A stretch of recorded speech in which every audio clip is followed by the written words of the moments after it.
Están escuchando Las Lanzas Rotas, de León Arsenal, una producción de sonolibro.com. Prólogo. El pelendón Coluso, además de un jefe entre los suyos y dueño de mucho ganado, era también un hombre lleno de una tremenda curiosidad.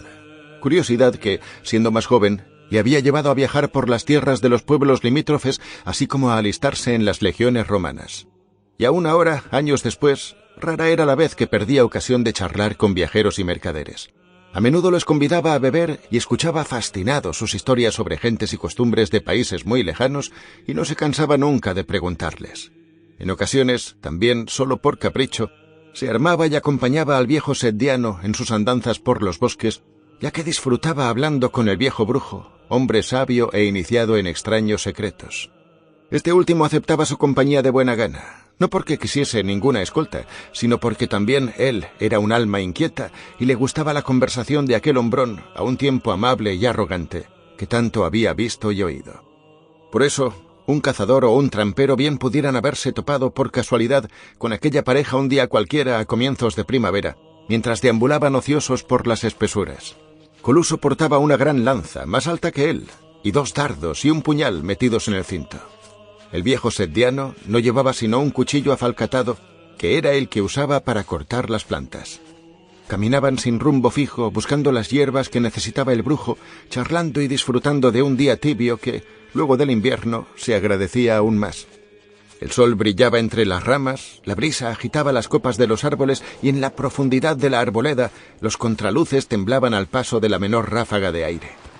Los arroyos del deshielo susurraban, se oía cantar a los pájaros y el follaje murmuraba. Aquella zona, como la mayor parte del territorio de los celtíberos pelendones, era agreste y muy boscosa, más pobre que las tierras de sus parientes sureños y orientales. Y Coluso, lanza en mano, andaba siempre alerta ante una posible aparición de ladrones y fieras, aunque el viejo no prestaba atención más que a sus plantas. A veces este último se detenía de golpe, dejando incluso una frase a medias para arrodillarse junto a alguna especie vegetal en concreto.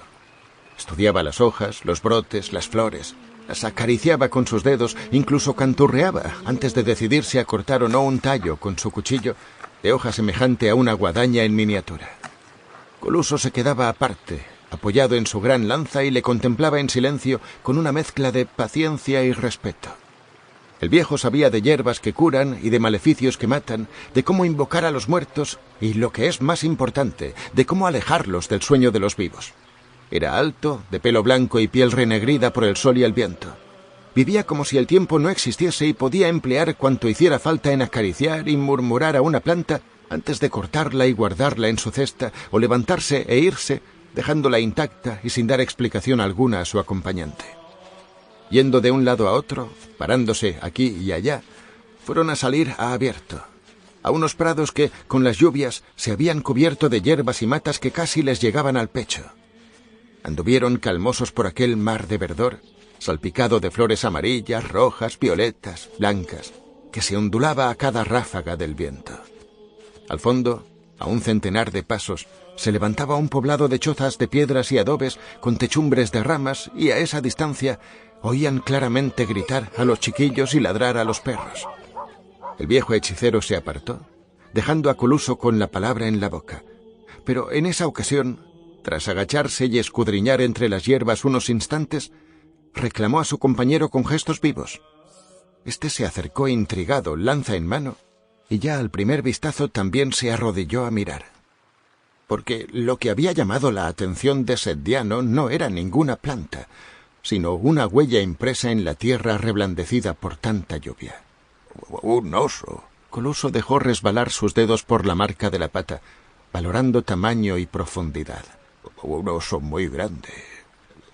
Y estas huellas son de lo más recientes». Se incorporó y, perdida ya la indolencia, comenzó a rastrear las pistas a lo largo y ancho de la pradera, apartando a veces las hierbas con su lanza para poder estudiar mejor el suelo. Setdiano se quedó arrodillado junto a la primera marca, acariciando sus contornos con expresión abstraída. Su compañero regresó junto a él al cabo de un rato, Sample complete. Ready to continue?